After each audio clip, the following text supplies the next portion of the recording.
love PSP Hacking 101. I want to stick it in my... If you need help, hang up and then dial your operator. If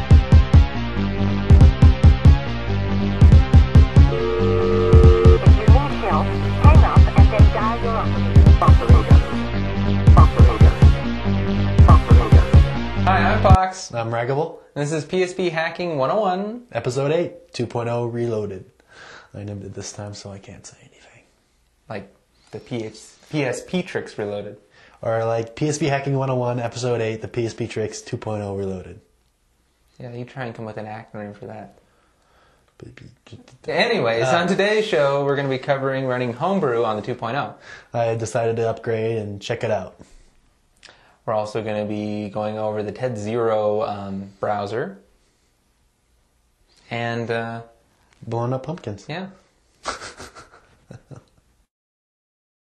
This is Il, and he's got a really cool demonstration he's going to show us on how to use the TED Zero browser. The TED Zero browser is basically a file manager remotely. Well, it could be used as a remote file manager, and it's not to be confused with web browser, which is much different.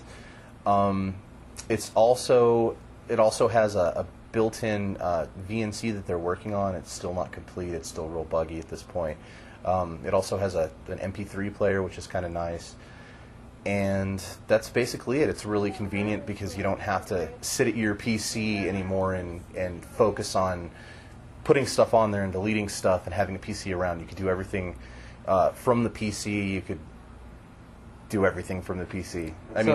So the bottom line is this is a really cool utility if you're traveling and you don't want to have to tote a laptop around with, or if you don't have a laptop, you can just use your PSP to put all your Homebrew on, or your backup ISOs or whatever. Yep, that as well. You can either set it up, in the home, so you don't have to mess with the computer, or as he said, when you're traveling, you could do it that way as well, and it's just really nice. It's takes a while for bigger files, depending on what your the up speed at your house and the down speed at wherever location you're at. Exactly. But it's other than that, if it's just used for like basic home brews or maybe ROMs or something like that, smaller files, it's really convenient and really quick. Okay, I'm here to tell you how to get this puppy running on your PSP, and basically you would start out by downloading the TED Zero browser zip file, extract it, and you're going to have copy the contents to PC and copy the contents to PSP. In the PC part, you're going to have a folder that looks like this, and you're going to have the configuration file. You're going to open your configuration file, see the port, look back at what port you wanted forwarded. Where the heck is the file at? Switch that port, and then select the directory, whatever directory you're going to want on your computer. Put this right here, and then username and administrator basically is the password and the username that you're going to be using. And you're going to close. You can change those to whatever you want. You can change that to whatever you want. You're going to close that, and then you're going to go to the second one, copy to the PSP, go into the TED Zero browser folder. You're going to have two files. You're going to change the first one, the port again, so what we had before. Then you're going to change your IP address, or it says serve, to the IP address of your computer, and then you're going to have username and password again, and then you're going to have directory again. Make sure you keep this colon here because it's very important that that stays put, so you want to get it before that. So the top IP address, if you're just doing it locally in your home, it's going to be the 192.blank number. Exactly. And if you're going to be doing this from outside of your home, you're going to want to put in your WAN address, your wide area network address. Exactly. And it has two configuration files here, and the purpose of the second configuration file is if you have various directories on your computer located in different parts, you can set this up so then you would have two areas of the computer that you could go to. So that's basically how they have it set up for two. So if you're not going to use the second one, you don't really need to do the second one. Just do the first one. And that is about it as far as setting the files up. Transfer them over to the PSP. Here we got your PSP directory, and here we got the stuff that needs to go in the PSP directory. So the TED0 has its own separate directory that's going to need to go into the root directory of your memory stick. And then we're going to go into the games, pull these two over, drop them. That's it. Okay, so we're going to want to go into the browser itself. Okay, we start out. We'll go to Home. That's your Wi-Fi connection, right? This is my Wi-Fi connection that's already set up. Then you go to the config file that you just recently set up, and it'll have your server IP and your port that you just set up with port forwarding, hopefully. It's going to have user ID and password. These you can change, but you want to make sure that they are exactly what you have in the config file, of course. And then it's going to go in, and you're going to see on top here the C directory, and then you're going to see down here the directory on your memory stick. And we're just going to transfer a video. If you push select, you see it kind of switch over. So you want to go to your PSP and select which directory you're going to put this in. We're going to use MP root, which is where all the videos are stored. You go to you can see here. Go to select up here. Go to whatever directory your stuff's in. Select one of the episodes. You just push the X button, and it'll say get PSP Hacking Episode 1 WMV from PC. Select yes. You'll see a bar come up down here that'll give you a progress report. And of course you'll see your memory stick and activity light flashing, as well as your Wi-Fi light flashing.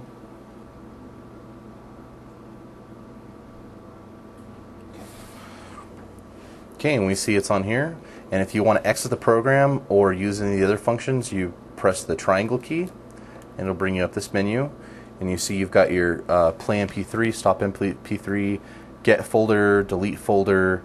That's one thing. That's another thing that's really good about this browser. It can pull whole folders instead of just the files themselves. View desktop will start the VNC that they're working on, and then the file manager will take you into another interface, which is basically the same thing. And then we also have an exit. Another really nice feature about this browser is the fact that you can actually delete things with it on the PSP. Now, I guess that could be semi-dangerous, so you want to make sure that you know what you're deleting before you delete it. But you know, that's really nice too, because you don't have to plug it in, you don't have to mess with your PC at all. The whole interface is on the PSP, and you don't have to do anything else. So you can delete stuff on your PSP and load more stuff off of your home PC. Exactly. All your media at home ready to go on your PC. Exactly. Right. You don't have to go out and buy a 2 gig stick. Yeah. Exactly. And it's nice when you're traveling or something, when you don't have, you only have your 1 gig stick, and you have, X amount of space on the 1 gig stick, and you could just hook it up wherever you could find a Wi-Fi hotspot, download whatever you need, you're good to go until you get to your next Wi-Fi hotspot. Cool. All right. Thank you, Al. You're welcome. Thanks, guys. To set this up, though, to browse your PC remotely, you're going to have to set up port forwarding. This is very true if you're doing it remotely from a different location. You want to handle this topic? Well, I will attempt to. I will attempt to explain a little bit. It's gonna really differ on the router that you have, because different routers are the configuration set up a lot differently. But for the most part, it should say something to the aspect of port forwarding or application games. The basic Linksys page that you would see if you have a Linksys router usually. I mean, different routers have different pages, the way they set things up. So basically what you're going to want to do, most routers are set up to the IP at 192.168.1.1. You're going to want to go to this, then you're going to want to select Applications and Gaming for mine. This is where my port forwarding is. Click on that. Then you're going to have the port forwards listed. You're going to have the application name. You're going to have the start and end port. Then you're going to have the protocol that you want to use. We can either use TCP or UDP or both. It's safer to use both just in case one doesn't work. Then you're going to have the IP to the PC that it's being forwarded to, and then you're going to want to enable it to basically turn it on. So for this application, we have PSP server right here. Well, PSP server is what I called it. I use port 23 to port 23, select both. Select 192.168.1.100, which is where my PC is on my network, and then enable it, and then you should be set up, and then you should click Save Settings, and usually it'll say settings are successful, continue. Sometimes it'll reboot the router, and it might reset your internet, so if you're downloading something, you might want to do this while you're not downloading something, and while you're not using the net, and while you're not doing anything important, because like I said, it will reboot. And that's about it as far as the port forwarding goes. Like I said, it will be quite different on various routers. Sometimes it'll be called application gaming, other times it'll be called straight port forwarding. It really depends on the router, but this is the basic idea, and all routers will have the port forwarding. You just need to look for it. So, and you should be good to go. And this is a very generic, process. Very generic. For, more detailed about your actual setup, go to your router's homepage and download the manual for your model. And it should give you instructions on how to do this as well. As far as show notes, we'll give you links to the major manufacturers and their support pages.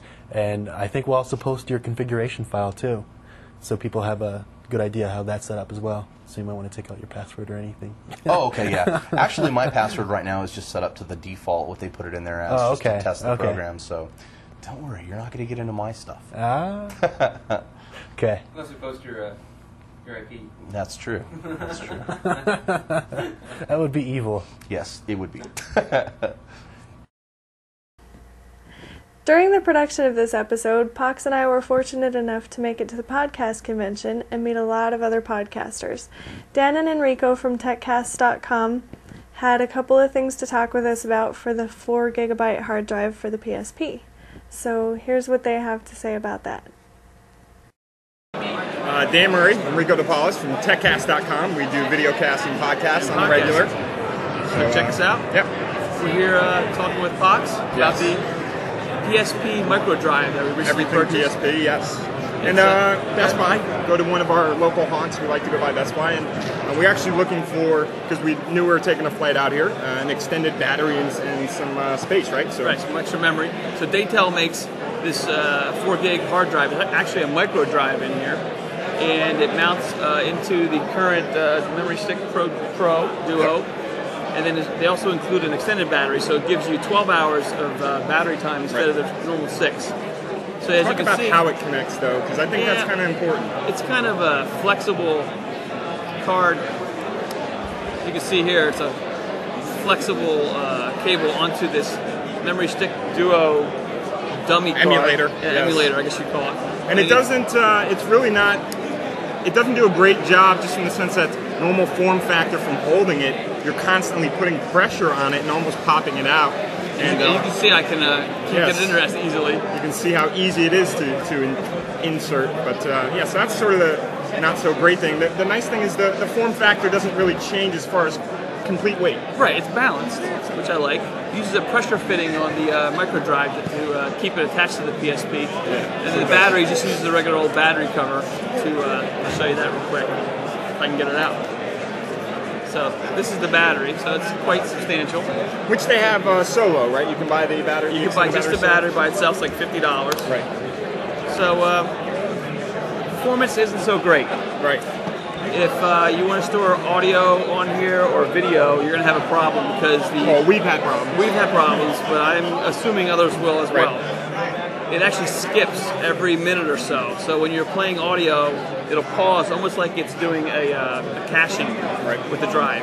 I've heard that if you use a CF card, maybe a 4 gig CF card, it might read it quicker. Sure. So that's one complaint I have of it. Yep. The other complaint is I don't have a case for this anymore. So I used to use the soft case that came with it, but now I can't fit in there anymore. No, it's not going to fit. I used to use the Logitech case. Right. Not going to fit there anymore. No. So now I carry it around like this pretty much. I had a car mount that I would use on the back of the unit. It doesn't fit that anymore either. So you have to give up some things to gain. Anything good about the? No, the price. Extended battery. Extended battery. Very nice. The price was like I paid $225 for the combo, Right. so it's pretty expensive. If you talk about the adjustment as far as if you're buying a 1 gig card for around $100 and the extended battery for 50, It's 50 50 bucks, 150 versus 225, you can almost see doing it. That is if you can play video and audio seamlessly. Correct. If not, it seems like a bit of a So stretch. the reason why I bought this was I was traveling on an airplane. Right. So we recently went out Yes. on this trip and we Yes. bought Battlefront 2. Battlefront 2, great game. And that allows you to play Multiplayer, 1 to 4 players. right, correct. So Yeah. on the plane I we guess were multi would able be 2 to 4 players. yeah. Sorry. On the plane we were able to play against each other. Yep. You were back in seat 22? Yeah, you were up and enjoying the first class life. I was way in the back in 25. But yeah, the network reached. It was good. It connected and we were playing Battlefront 2 for a while there. Of course the plane took a dive Right. and then the battery went They dead. yelled at turn the wireless off. Yeah, so then we were up and But the just kidding. solo's good too. I killed 45 Ewoks in like 5 minutes or something. Man. So I'm like level 3. You're an animal. Yeah, General Grievous is in it. So it's a good game. It's a good game. So that's pretty much the Daytel drive and battery in a nutshell. There you go. Everyone here at PSP Hacking 101 would like to thank Soccer Girl for the really fun introduction she did for this episode. For those of you that want to run Homebrew apps on a 2.0 firmware, 2.01 or greater will not work for this. Here's what you need. First off, you need to download the 2.0 upgrade eBoot. For those of you that don't have a game with the 2.0 update, you're going to have to download it, and what you need to do is create a folder called Update in the Games folder and place that eBoot there. That eBoot will then be available within the game's memory stick folder, or from that section where you normally launch Homebrew, and it'll just say 2.0 update. Make sure you have your AC plugged in because it won't let you do it. Make sure it's 2.0 because... Yeah, you know what? When I tried to first do this, I ran the network update. Oh, man! Yeah. And so I started down, because it was late at night, I was like, I'm going to go upgrade to 2.0 and get this over with. This is 2.0. Oh, shit. No. It asked me. I realized what was going on in the middle of it downloading. What was the network upgrade? Was it 2.5? Yeah, it was 2.5. Don't do the network upgrade. Yeah, it asked me, so I was thankful for them asking me. Anyways, after you get that installed, upgrade. And then what you need to do then is install the eBoot loader. Just drag it to the root folder of your PSP and extract it there. It'll place the necessary files into the necessary folders. After that, go ahead and start up the PSP. Go to your photos section, but before you run the eBoot TIFF exploit, what you need to do is set a custom wallpaper. Go ahead and choose one that you've picked out before, or you'd like, or just slap one on there real quick so you can set it. Or the one from our website. We have one? We will. We have one! Use the one from our website. We'll provide it too on our download section. Right? Sure. Box? Yeah. Okay. If you don't, you can email me. And he'll ignore you. For a while. Until you pester him some more. Alright, after you get your wallpaper set, go back to your photos and then scroll back up until you see the eBoot. The one you want to open up is the very top one where it says eBoot Loader. Just open it up, and right away when it starts to generate the thumbnails, it'll pause and you'll see your memory stick being accessed. And then after a while, hopefully, you should see a directory structure of your memory stick on the game folders. If it doesn't work, if it just sits there and locks up, you're going to have to turn your PSP back on and it'll do a fresh reboot because it had just locked up. For some reasons, the author says that this exploit works better with a fresh reboot of the PSP. I really don't know why, but that's what he says. He's the author. He's the magic guy. Okay, after that directory structure for your PSP game folder has popped up on the screen, from this point you can browse to any one of those and launch an eBoot. Imagine if anybody's upgraded from 1.5 that's had Homebrew on there before, they're going to have that unusual directory structure of all the percentages and spaces and a long list of stuff. You can go ahead and try to run any one of these programs, but keep in mind that not all Homebrew apps are 2.0 compatible. There is a list of currently compatible e-boots on a compatibility website. We'll give that address and you can go check it out to see if your favorite Homebrew app is able to run on 2.0. Also, if the Homebrew app that you're trying to get working doesn't work right off, try to install and follow the instructions for installing the 1.0 e-boot. The author has suggested that 1.0 e-boots are more compatible with this loader, probably because of a lesser file size. I'm not really sure. Well, it's because the 1.5 loader is built into each e-boot when you launch it. And with this new 2.0 exploit, it's back to square one where you're just launching an e-boot. Gotcha. Okay, yeah, just like Pock said. Okay. And then, some Homebrew apps require the specific installation directories. If you check the compatibility list, it'll tell you which ones will need to be installed into a certain directory and what it needs to be called and so on and so forth. There are some issues and limitations to the 2.0 loader. Yeah, so if you're not willing to give these things up, you're probably not ready to go up to 2.0. First and foremost is the emulator. Yep, no running ISOs on 2.0 right now. Yeah, anything that requires a kernel mode it will not run because the exploit is running in user mode and they haven't figured out how to get into kernel mode.